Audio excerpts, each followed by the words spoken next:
আল্লাহ বাসাই দি তুমি মরণে, শহীদ হয়েছ তুমি এটাই জানি। আল্লাহ বাসাই দি তুমি মরণে, শহীদ হয়েছ তুমি এটাই জানি। কারাগারে কাটালে 13টা বছর, বাতিল কেঁপেছে তোমায় দেখে থর থর। ঠিক কিনা? কিয়ামতের দিন 4 শ্রেণীর মানুষ আটকা পড়ে যাবে। এরা আটকে যাবে। 1 নাম্বার, যে ব্যক্তি অন্যের হক আত্মসাৎ করে। অন্যের হক কি করে? আত্মসাৎ করে। এই শ্রেণীর লোক মনে হয় নওগাঁ শহরে নাই, আছে। সতর্ক হয়ে যান।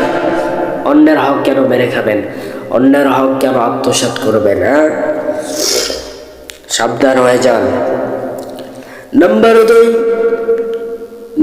2, যে ব্যক্তি মিথ্যা বলেছেন, দুনিয়ার জমিনে অনেক মিথ্যা কথা বলেছে, প্রতারণা করেছে, মানুষকে ঠকাইছে, টাকা নিয়েছে, টাকা দেয় নাই, এমন লোক মনে হয় বাংলাদেশে নাই।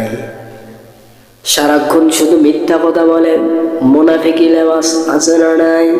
মানুষের কাছে টাকা পয়সা ধার নাই, কিন্তু দেওয়ার কোনো নাম গন্ধ নাই, এমন লোক মনে হয় বাংলাদেশে নাই। আমাদের বাড়িতে আমার একজন মামা আছে, তিনি এরকম আসলেন। আসার পরে আমি উদাহরণ দিচ্ছি, শুনেন, ভালো করে বোঝেন।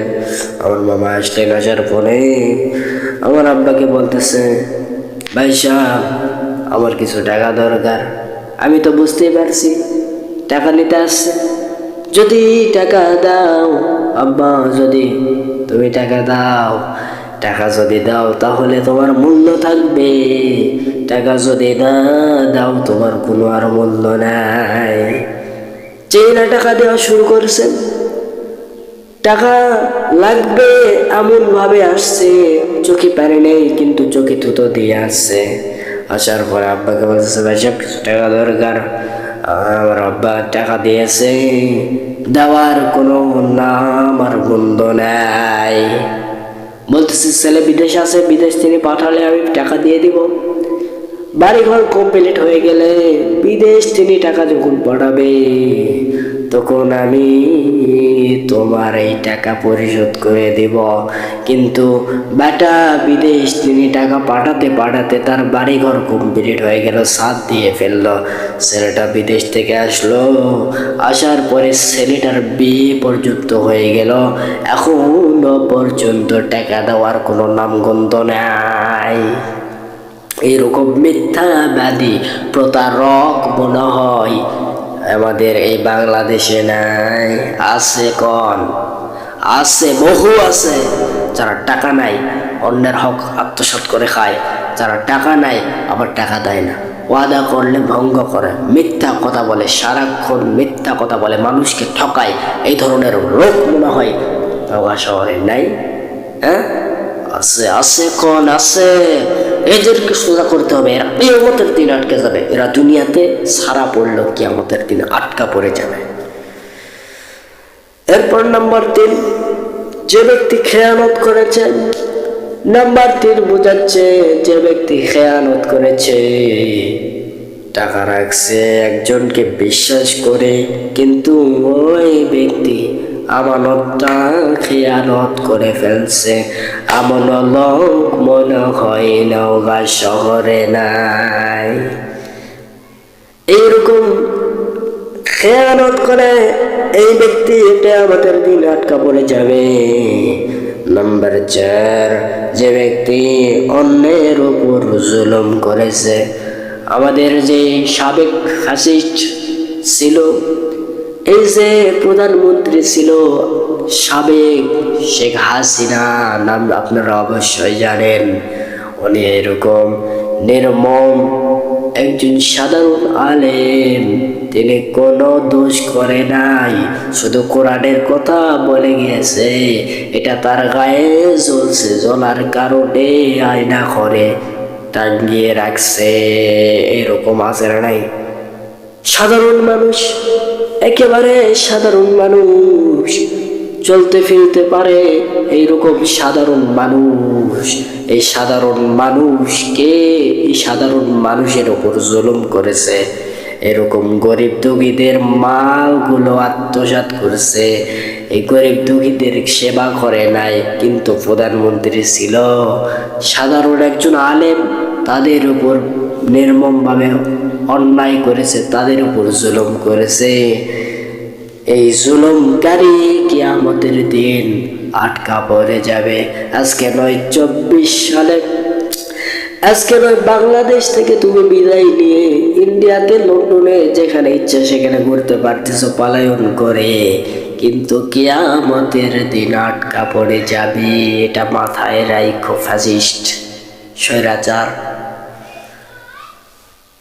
একজন আলেম কোরআনের কথা বলতেন, আল্লাহর বাণী প্রচার করতেন, তাকে এরকম নির্মমভাবে তাকে মেরে ফেলছে জেলখানাতে।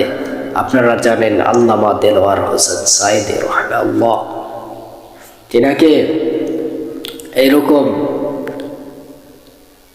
জেলখানায় 12টা বছর কারাগারে আটকিয়ে রাখছিল। 12টা বছর সে কারাগারে কাটিয়ে দিয়েছে।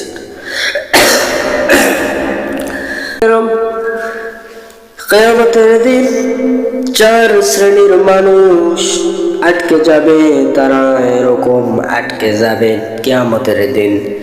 4 শ্রেণীর মানুষ এরা আটকে যাবে। নাম্বার 1, 1 নম্বর হলো যে ব্যক্তি অন্যের হক আত্মসাৎ করে। আরে যারা অন্যের হক আত্মসাৎ করে খায়, এই সকল মানুষগুলো কিয়ামতের দিন আটকে যাবে। ধরেন এক জায়গায় এক মানুষ এরকম ব্যবসা শুরু করছে, নতুন ব্যবসা শুরু করছে। এই নতুন ব্যবসা দিয়া তার সংসার সুন্দরভাবে চলে, কিন্তু ওই সংসারে এমন কিছু দুর্নীতিবাজ লোক আসলেন, আসার পরে চাঁদাবাজি শুরু করে দিলেন। এই তোর দোকানে বেচা কিনা ভালো হয়, তুই আমাদেরকে চাঁদা দিবি, যদি না দেস তোর কিন্তু অবস্থা খারাপ করে ফেলবো। এমন লোক মনে হয় নওগাঁ শহরে নাই। যে ব্যক্তি অন্যের হক আত্মসাৎ করে খায়, এই ধরনের ব্যক্তি কিয়ামতের দিন আটকা পড়ে যাবে।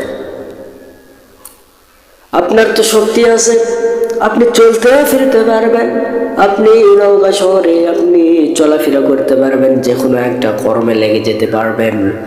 পারার পরে ওই লেগে যাওয়ার পরে ওই কর্ম থেকে আপনি দিন যায় আপনি ইনকাম করতে পারবেন, আপনার সংসারও ভালো চলবে। আপনাকে কেন অন্যের মাল আত্মসাৎ করা লাগবে? অন্যের হক কেন মেরে খাবেন? অন্যের হক কেন এরকম নিয়ে দুর্নীতিবাজ শুরু করবেন? আমি আপনাদেরকে বলতে চাই, কিয়ামতের দিনে এরকম যদি আটকা পড়ে যান তাহলে আপনি শেষ। আল্লাহ বলবেন, এই অমুক তুই এরকম। কিয়ামতের দিন আল্লাহ রাব্বুল আলামিন ওই ব্যক্তিকে বলবে, এই অমুক তুই শোন। ডেকে আনার পরে তাকে বলবে, তুই যে অন্যের মাল, অন্যের হক এরকম আত্মসাৎ করছিস, তোর আজকে অবস্থা খারাপ করে ফেল দেবো। দুনিয়ার জমিনে অনেক দামানি করছিস, দুনিয়ার জমিনে মানুষের হক মেরে খাইছিস, আজকে তোর অবস্থা খারাপ করে ফেলবো। আজকে তুই আর পলায়ন করতে পারবি না, আজকে তুই আমার কাছে আটকা পড়ে গেলি। কিয়ামতের দিন 4 শ্রেণীর মানুষ আটকা পড়ে যাবে, এরা আটকে যাবে। 1 নাম্বার, যে ব্যক্তি অন্যের হক আত্মসাৎ করে। অন্যের হক কি করে? আত্মসাৎ করে। এই শ্রেণীর লোক মনে হয় নওগাঁ শহরে নাই, আছে। সতর্ক হয়ে যান, অন্যের হক কেন মেরে খাবেন, অন্যের হক কেন আত্মসাৎ করবেন? সাবধান হয়ে যান। নাম্বার 2, যে ব্যক্তি মিথ্যা বলেছেন দুনিয়ার জমিনে অনেক মিথ্যা কথা বলেছে, প্রতারণা করেছে, মানুষকে ঠকাইছে, টাকা নিয়েছে, টাকা দেয় নাই। এমন লোক মনে হয় বাংলাদেশে নাই। সারাক্ষণ শুধু মিথ্যা কথা বলে, মুনাফিকি লেবাস আছে না নাই? মানুষের কাছে টাকা পয়সাদার নাই, কিন্তু দেওয়ার কোনো নাম গন্ধ নাই।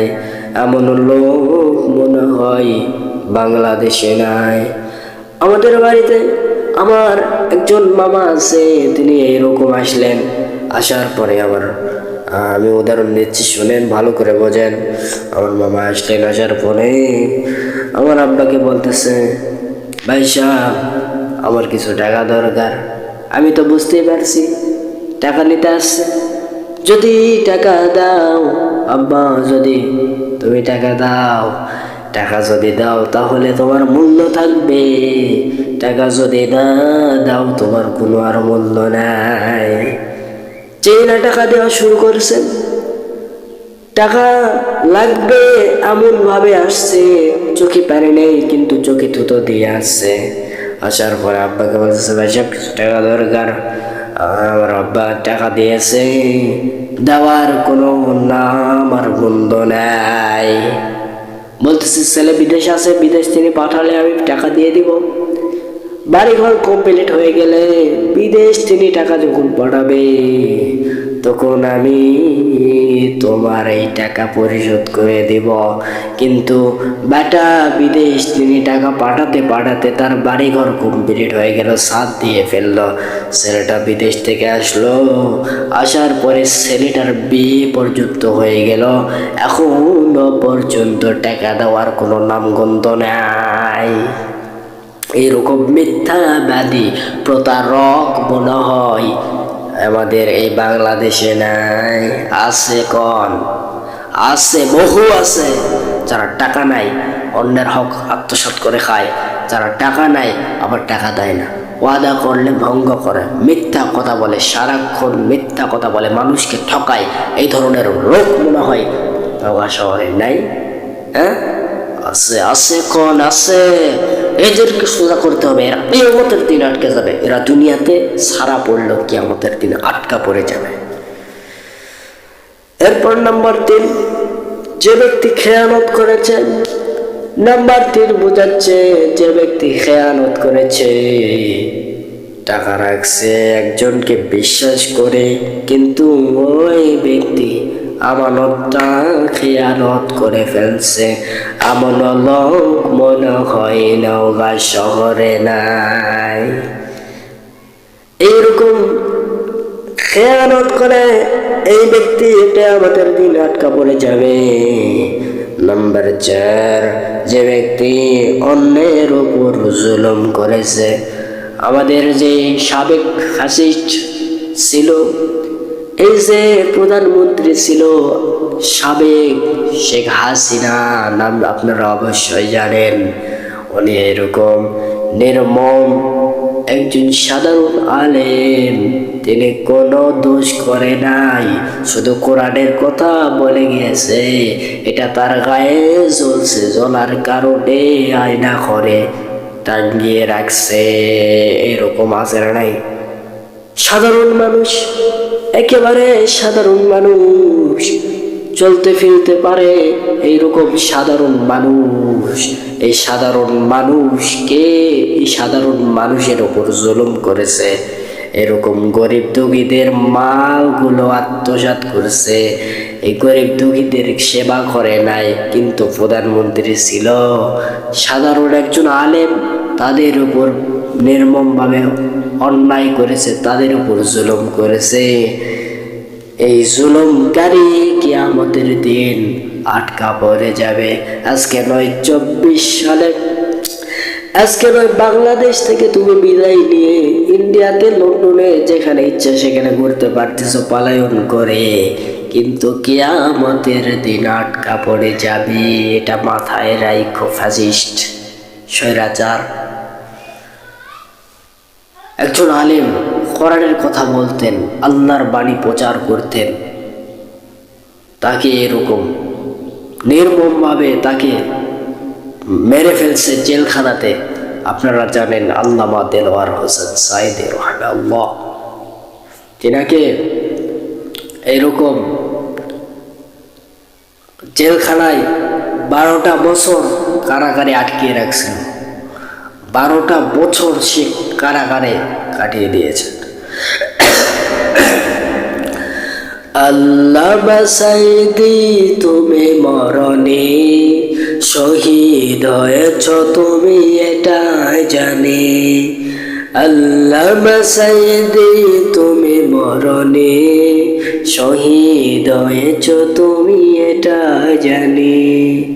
কারাগারে কাটালে 13টা বছর, বাতিল কেঁপেছে তোমায় দেখে থর থর। ঠিক কিনা? এই জন্য এইরকম হত্যা করেছে তাকে, 12টা নয় 13টা বছর তাকে এরকম কারাগারে রাখছে। দেখেন, একজন আলেম, তিনি আল্লাহর বাণী প্রচার করতেন, ছড়িয়ে দিতেন, তাকে গ্রেফতার করে 13টা বছর কারাগারে রাখছে। রাখার পরে ইনজেকশন দিয়ে তাকে মেরে ফেলছে। শহীদ হয়েছে, আমরা শহীদ হয়েছে জানি, ঠিক কিনা বলেন? সে শহীদ হয়েছে, মরে নাই, মেরে ফেলেছে। কথা বুঝতে পারছেন? মরে নাই, মেরে ফেলা হয়েছে। হ্যাঁ, মানুষটার উপর জুলুম করেছে। এই যে ব্যক্তি অন্যের উপর জুলুম করেছে, এই ব্যক্তি কিয়ামতের দিন আটকা পড়ে যাবে। আজকে দুনিয়াতে নয় ছাড় পেয়ে যাচ্ছেন, কিন্তু কিয়ামতের দিন আটকা পড়ে যাবে।